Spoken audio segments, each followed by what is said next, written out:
aragoneses ante esa falta de liderazgo en nuestra ciudad,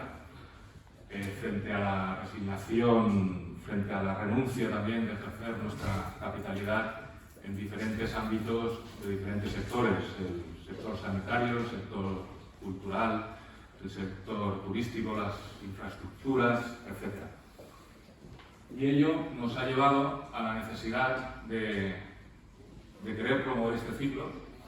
de hablar de la capitalidad de Tarragona y compartir con vosotros, en primer lugar, una cuestión muy importante que es la capitalidad de Tarragona, que nunca debe suplicarse, sino que debe ejercerse. En segundo lugar, estamos convencidos de que la capitalidad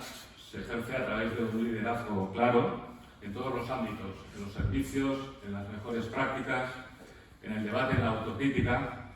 y en el conocimiento y en la apertura de la ciudad, con atracción de talento y en la transformación de la ciudad. Una buena muestra de todo ello es la mesa redonda que tenemos hoy el placer de haber reunido en la jornada en esta mañana.